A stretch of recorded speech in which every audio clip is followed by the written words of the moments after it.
Ya, sebenarnya secara sederhana DKPP ini punya kewenangan apa?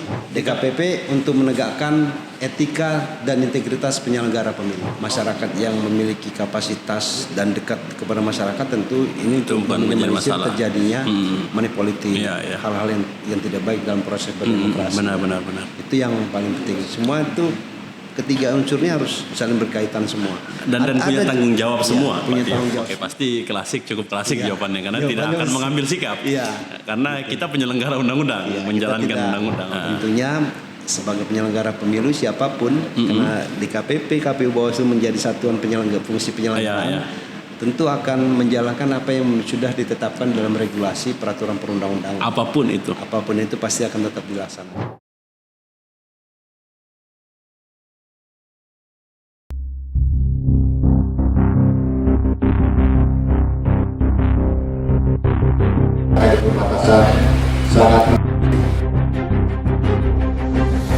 Saya Dr. Haji Masuk Kesehatan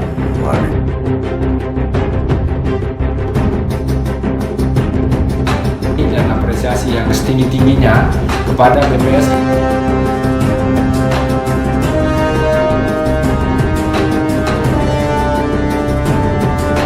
Yang kami hormati, data yang disampaikan 2000 ini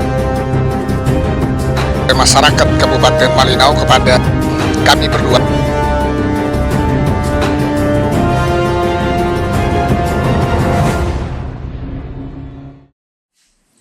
Selamat siang pemirsa, Anda menyaksikan podcast Politrik, politik penuh intrik yang hadir di Borneo TV pagi hari ini.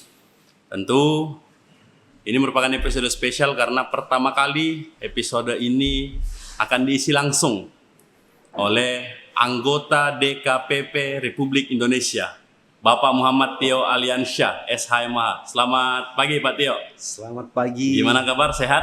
Alhamdulillah sehat. Terima kasih sudah hadir bersama kita di Borneo TV di program Politrik, sudah mau berdiskusi. Pak Tio lahir di Jakarta 9 September 1974 ya.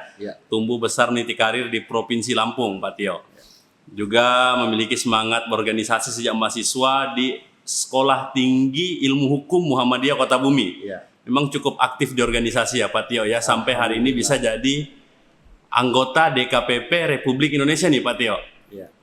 Kalau bisa diceritakan sedikit Pak Tio, sebenarnya DKPP itu apa? Karena sepertinya nama DKPP ini umum bagi masyarakat kita di Kalimantan Utara. Ya, DKPP itu Dewan Kehormatan Penyelenggara Pemilu ya, yang pertama kali dilahirkan berdasarkan Undang-Undang 15 2011 tentang penyelenggara pemilu. Kemudian disempurnakan kembali di Undang-Undang 7 2017 tentang pemilihan umum. Nah, DKPP ini diambil dari unsur masyarakat. Dari DPR diusulkan 3 orang, dari Presiden 2 orang. Kemudian ditambahkan 2 anggota ex officio dari KPU dan Bawaslu. Ya, artinya punya wewenang apa nih Pak Tio? Sebenarnya secara sederhana DKPP ini punya kewenangan apa? DKPP ini satu kesatuan fungsi penyelenggaraan. Kalau KPU menyelenggarakan secara teknis semua tahapan pemilu maupun kalau Bawaslu mengawasi, DKPP untuk menegakkan etika dan integritas penyelenggara pemilu. Jadi DKPP ini penyelenggaranya, bagian dari penyelenggaranya yang khusus untuk menegakkan integritas dan etika penyelenggara pemilu. Nah ini tugasnya itu menerima pengaduan, memeriksa pengaduan, kemudian kewenangannya itu memanggil para pihak, melakukan pemeriksaan, kemudian memutus dan memberi sanksi kalau terbukti melanggar kode etik. Dan termasuk mungkin agenda Pak Tio datang ke Kaltara saat ini mungkin memeriksa juga itu juga ya. Salah satunya kita memeriksa Bawaslu Kota Tarakan.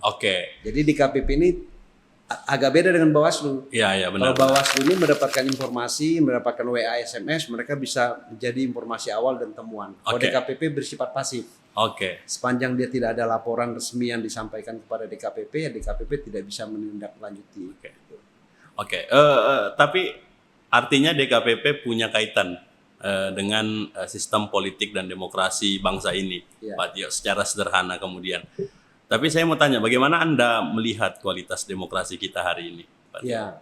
Dari pengalaman pemilu 2024, DKPP banyak menerima pengaduan.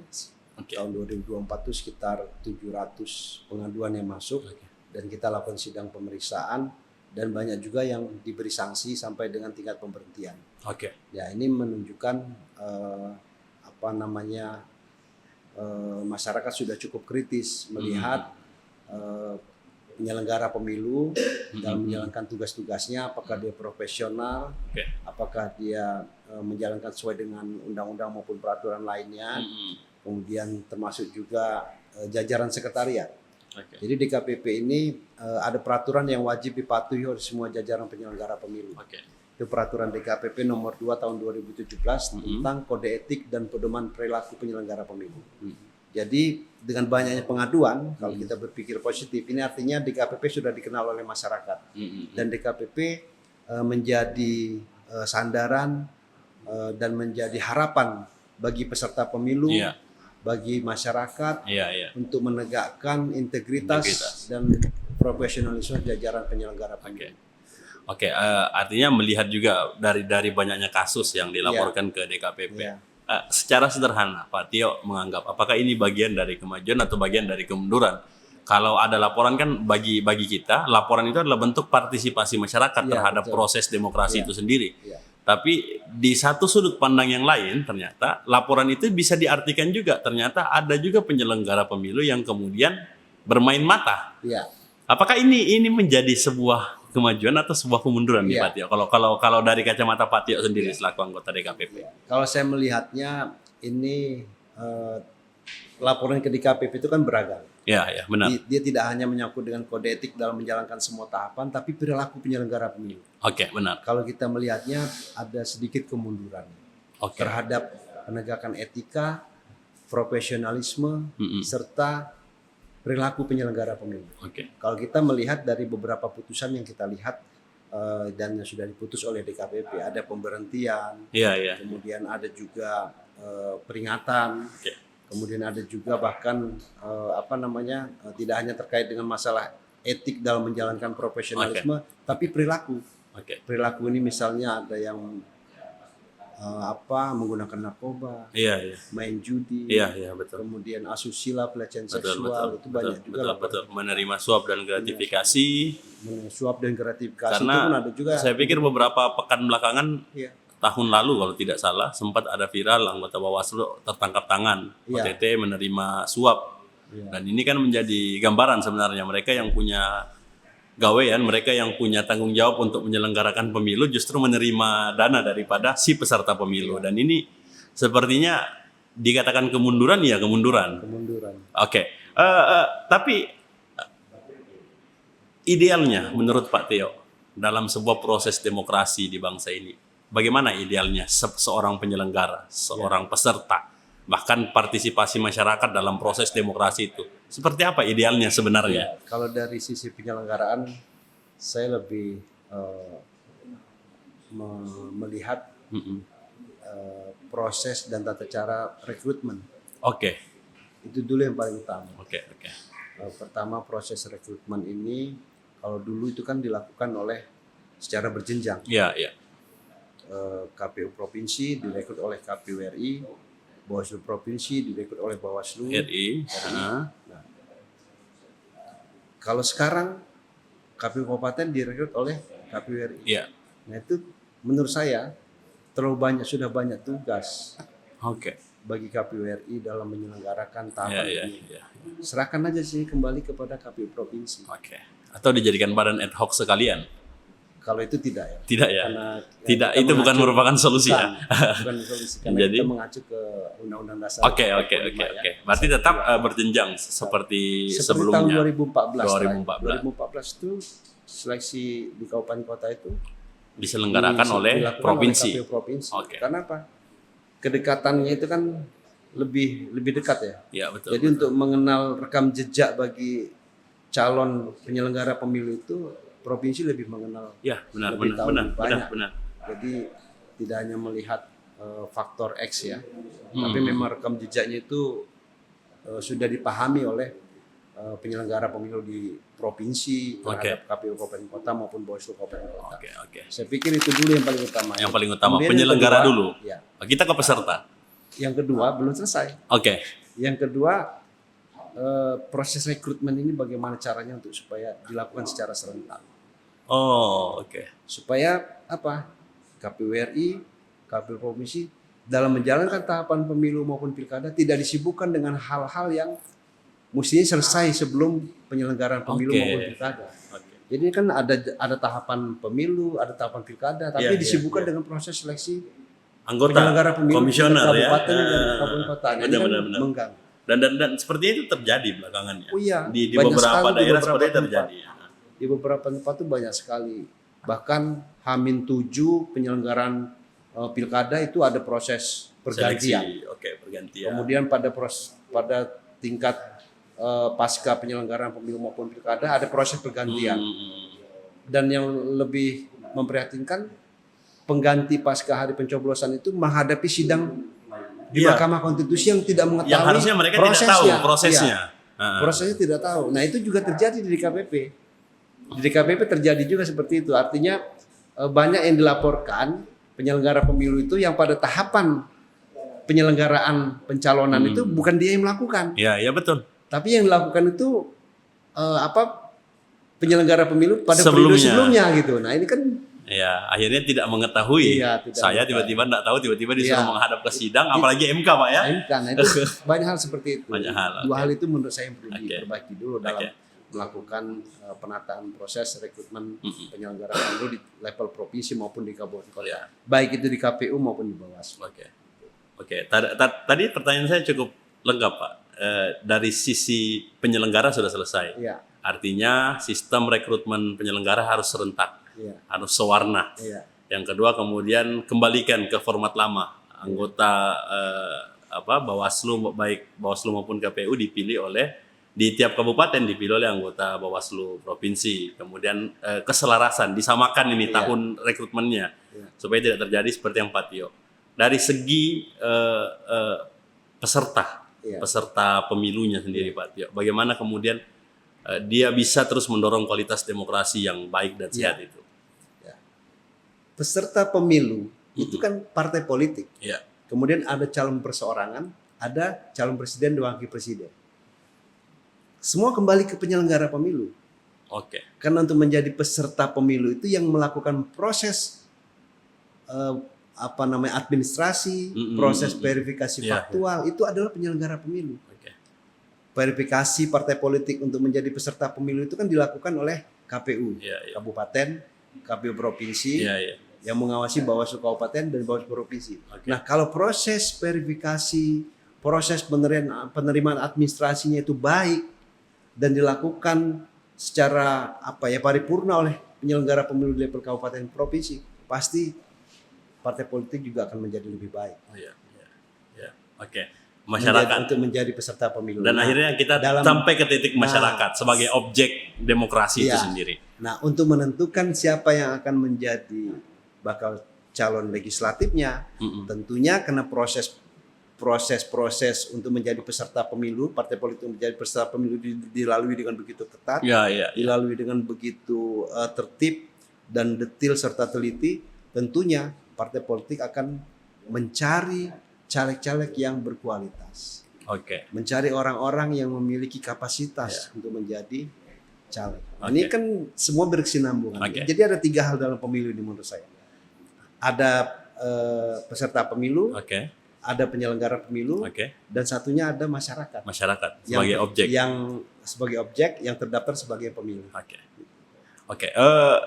Tapi begini, di beberapa titik kemudian menurut Pak Tio, apakah ada kelompok masyarakat tentu yang masih memiliki hambatan dalam berpartisipasi secara terbuka dalam politik ini? Karena suka tidak suka kan politik ini kan adalah jalan, cara atau gelanggang yang disiapkan oleh negara untuk proses pergantian kepemimpinan itu. Artinya segala bentuk hal itu bisa dilakukan dalam proses politik sendiri, termasuk menghalalkan segala cara. Apakah ini tentu menjadi sebuah hambatan menurut Pak Tio dalam menyehatkan kehidupan berdemokrasi kita itu sendiri? Nah, itu saya pikir tergantung proses proses seleksi untuk bakal calegnya juga. Artinya ketika memang yang ditampilkan itu adalah sosok masyarakat yang memiliki kapasitas dan dekat kepada masyarakat, tentu ini Itu bukan menjadi meminimalisir masalah. terjadinya money politik, Iya, iya. hal-hal yang tidak baik dalam proses berdemokrasi. Benar. Itu yang paling penting. Semua itu ketiga unsurnya harus saling berkaitan semua. Dan punya tanggung jawab Iya, semua. punya Pak Tio. tanggung jawab semua untuk meminimalisir, mengeliminir proses-proses demokrasi yang tidak sehat. Iya, benar. Ketiga kelompok ini yang saling berkaitan, ketiga hal ini. Oke. Penyelenggara, peserta, dan pemilih. Oke, kemudian ada wacana Pak Tio, ada wacana untuk menyelenggarakan pemilu secara tertutup. Misalnya, ada dua opsi misalnya, tertutup dan terbuka. Ya, ini kan jawaban klasik ya. Iya. Jawaban klasik bagi seorang penyelenggara pemilu. Tentunya sebagai penyelenggara pemilu siapapun, karena DKPP, KPU, Bawaslu menjadi satuan fungsi penyelenggaraan, tentu akan menjalankan apa yang sudah ditetapkan dalam regulasi peraturan perundang-undangan. Apapun itu pasti akan tetap dilaksanakan. Oke, pasti cukup klasik jawabannya, karena Jawabannya tidak akan masih- mengambil sikap. Iya. Karena kita penyelenggara undang-undang, Iya, menjalankan kita tidak- undang-undang. Oke. Tidak mengomentari undang-undang. Bagaimanapun prosesnya, yang dilakukan. apapun sistem yang digunakan, Iya. tetap akan menjalankan sesuai dengan Menjalankannya dengan amanah baik. itu ya. Iya. Oke, kita kembali ke DKPP Pak Tio. Sebagai lembaga kehormatan, Dewan Kehormatan, apa langkah yang sudah pernah DKPP lakukan untuk memastikan integritas dari penyelenggara pemilu itu di seluruh Indonesia? Apalagi Pak Tio Indonesia. Ya. Berarti cakupan pengawasannya cukup luas se-Indonesia ini Pak Tio. Apa yang dilakukan Ya. untuk memastikan penyelenggara kita ini baik, benar-benar baik dan tidak bermain mata dengan para politisi ini? Ya. Saya memandang DKPP itu harus dekat dengan penyelenggara pemilu di tingkat daerah. Oke. Maka sidang-sidang pemeriksaan di daerah ini DKPP memanfaatkan keberadaannya di daerah itu untuk melakukan sosialisasi maupun BIMTEK. Oke. Memang DKPP secara anggaran tidak memiliki anggaran untuk BIMTEK maupun sosialisasi Oke. kepada penyelenggara pemilu, kepada masyarakat. Tetapi kita bekerja sama dengan KPU, Bawaslu di daerah untuk disediakan forum supaya kita bisa hadir untuk mengingatkan bagi semua jajaran penyelenggara pemilu, termasuk juga badan ad hoc. Iya. Karena saya berpikir keberadaan kehadiran DKPP di daerah ini baik itu dalam kegiatan sidang pemeriksaan maupun sosialisasi dan BIMTEK ini bisa sebagai alarm warning. Iya. Bahwa ada DKPP, ada peraturan tentang etika dan perilaku penyelenggara pemilu yang harus ditaati oleh semua jajaran penyelenggara pemilu. Oke. Itu yang kita lakukan. Ini jadi pengingat ya. Jadi pengingat bahwa ketika sewaktu-waktu mencoba itu tadi saya sampaikan bermain mata, ada DKPP yang terus mengawasi itu. Tapi dengan keterbatasan jumlah anggota Pak ya, komisioner berapa Pak jumlah di pusat? Efektifnya 5. 5. Yang duanya ex officio KPU dan Ex Bawaslu. officio KPU Itu dan Bawaslu tidak bisa maksimal ya. Bagaimana kemudian mengawasi seperti kurang bisa maksimal untuk mengawasi seluruh anggota baik KPU maupun Bawaslu.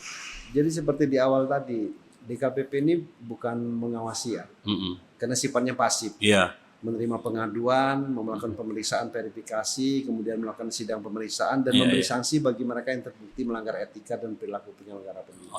Jadi sifatnya pasif. Nah, tetapi yang perlu diingat bahwa laporan terhadap personil penyelenggara pemilu itu ribuan. Ribuan. Tetapi laporan yang masuk, Pak, saya potong, ribuan ya? Ribuan. Se-Indonesia.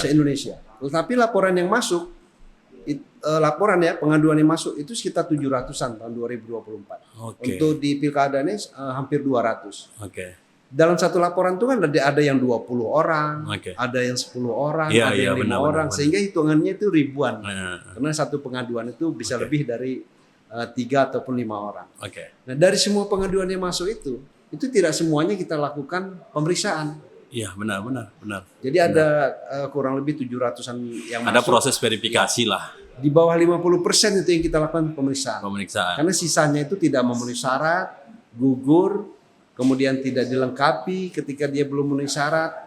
Kemudian dan sepertinya juga memang karena banyaknya wilayah jangkauan itu juga sampai hari ini mungkin masih memeriksa. Masih banyak pemeriksaan. Masih banyak pemeriksaan ya. Dengan pilkada, apalagi nanti beberapa PSU ini juga kan banyak lagi sudah PSU lagi ini laporan pasti masuk banyak. Jadi Tidak juga semua pengaduan yang masuk ke DKPP itu dilakukan pemeriksaan. Itu yang pertama. Yang kedua, tidak semua juga mereka yang dilaporkan ternyata terbukti melanggar. Karena dari beberapa laporan yang masuk, misalnya ada 1.000 nih, ada 1.000 yang masuk. Itu separohnya itu diberi sanksi. Separohnya itu direhabilitasi karena tidak terbukti. Nah, pemberian sanksi pun itu bervariasi. Karena ada pemberian sanksi itu ada 3. Ada teguran tertulis, ada pemberhentian sementara, dan ada pemberhentian tetap.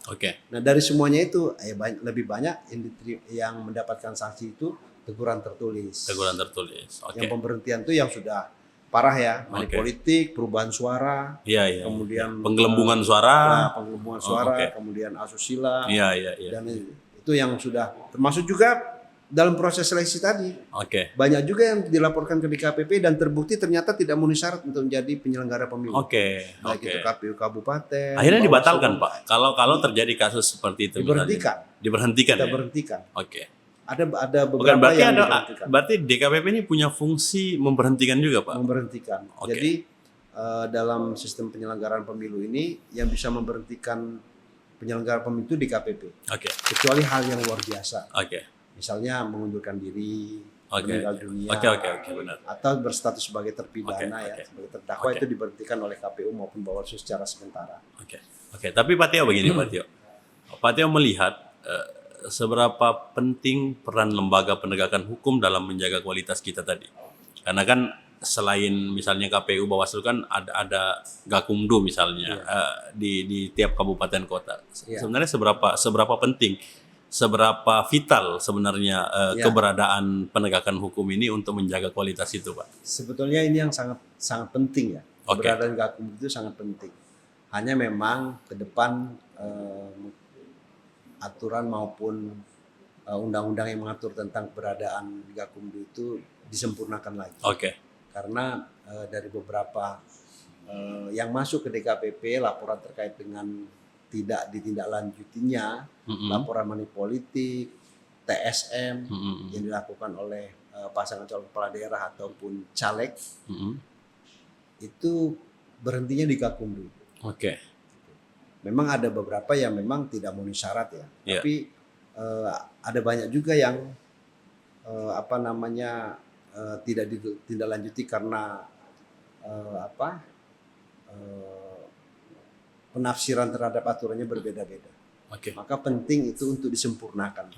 Keberadaannya penting Gakumdu, tapi perlu disempurnakan lagi aturan dalam proses memverifikasi, termasuk juga waktu. Waktu ini juga perlu disempurnakan lagi ya. Seperti contohnya nih, diatur dalam waktu 14 hari, kalau yang dilaporkan itu tidak ada maka gugur laporannya. Padahal kan orangnya ada gitu, tapi dia tidak hadir, tidak. Nah itu hal yang seperti itulah secara teknis itu perlu disempurnakan lagi agar mendapatkan efek jerah ya bagi oknum ataupun siapapun yang melakukan money politik dan dilaporkan masyarakat. Ya artinya proses demokrasi di negara kita ini sudah satu rangkaian yang utuh, Pak ya. Kita sudah punya semua lembaga, kita sudah punya semua unsur lah Pak untuk sebagai standar untuk menyukseskan demokrasi itu sendiri. Tapi menurut Anda kalau melihat dengan semua instrumen yang ada untuk menegakkan keadilan demokrasi itu sendiri, apa tantangan terbesar bagi demokrasi Indonesia 5 tahun ke depan, 5-10 tahun ke depan? Apa sebenarnya menurut Bapak tantangan terbesarnya? Tantangan terbesarnya itu keberadaan penyelenggara pemilunya. Itu yang menjadi prioritasnya. Tetap ya? Tetap penyelenggaraan pemilu yang menjadi tonggak utama suksesinya itu Pak ya? Penyelenggaraan pemilunya harus berani, tegas, tertib dalam menjalankan semua aturan. Maka demokrasi sudah selesai. Tidak ada lagi penafsiran yang yang tidak berkepastian hukum. Iya karena suka tidak suka ada juga orang kemudian berpandangan buruk terhadap penyelenggara pemilu itu sendiri. Ya saya bicara berdasarkan pengalaman ya. Iya. Ada banyak juga penafsiran aturan yang apakah disengaja diplesetkan, Iya, apakah benar. memang sengaja tidak tahu atau bagaimana. Itu yang kemudian menurunkan grade itu, Pak. Yang akhirnya apa? Berdampaknya luar biasa. Negara harus keluar uang untuk melaksanakan pemungutan suara Iya, ulang, ya benar. penghitungan suara ulang. Iya, betul. Padahal hal-hal itu yang sangat administratif, Iya. sangat administrasi sekali. Tapi berdampak ketika dia dimohonkan di MK dan MK memenuhi permohonan itu. dikabulkan. Oke. Agak cukup banyak kemudian kita punya tanggung jawab bersama ini untuk ini. Kalau saya pribadi prihatin dengan kondisi Prihatin. ya. Oke. Terakhir, Pak, apa mungkin harapan dan apa yang ingin disampaikan kepada seluruh pemirsa Borneo TV untuk ayo kita sama-sama, negara ini milik kita bersama, kita punya tanggung jawab bersama untuk semua proses demokrasi yang ada di bangsa ini. Mungkin sekaligus closing statement mungkin. Ya. Silakan, Pak. Ya, bagi pemirsa televisi Borneo, mari kita bersama-sama melakukan partisipasi secara sadar yang dilakukan terhadap penyelenggara pemilu. DKPP menerima pengaduan dari semua lapisan unsur masyarakat dan akan menindaklanjutinya sesuai dengan peraturan dan pedoman DKPP, dan tentu ini dalam rangka bukan karena benci, bukan karena tidak suka, tetapi dalam rangka tanggung jawab moral kita untuk menegakkan proses berdemokrasi, baik itu di kabupaten kota maupun di provinsi Kalimantan Utara. Sekali lagi kami mengucapkan terima kasih selama ini kepada masyarakat Kalimantan Utara, khususnya pemirsa Borneo TV, yang sudah berpartisipasi dalam menyelenggarakan tahapan pemilu 2024 dan pilkada 2024. Ke depan mari kita tingkatkan partisipasinya lagi untuk lebih berdemokrasi yang baik, berdemokrasi yang berintegritas. Terima kasih. Assalamualaikum warahmatullahi wabarakatuh. Waalaikumsalam. Terima kasih Pak Tio. Terima kasih Pak Tio Aliansyah SHMH, anggota DKPP Republik Indonesia, sudah mau diskusi sama kita di podcast Politik ini. Terima kasih banyak. Semoga sesuai dengan harapan Pak Tio tadi bahwa proses demokrasi ini adalah tanggung jawab seluruh anak bangsa. Bukan hanya penyelenggara, bukan hanya peserta, tapi seluruh elemen masyarakat bertanggung jawab terhadap proses demokrasi itu sendiri, dan mari bersama-sama mengawal. Sekali lagi terima kasih Pak Tio sudah mau hadir, sudah mau berkenan diskusi bareng kita. Terima kasih juga pemirsa Borneo TV, Anda telah menyaksikan podcast Politik episode kedua, dan saksikan terus informasi-informasi menarik dari kami di Borneo TV dengan mengikuti seluruh platform sosial media kami. Saya Nizam dan seluruh kru yang bertugas pamit undur diri. Assalamualaikum warahmatullahi wabarakatuh.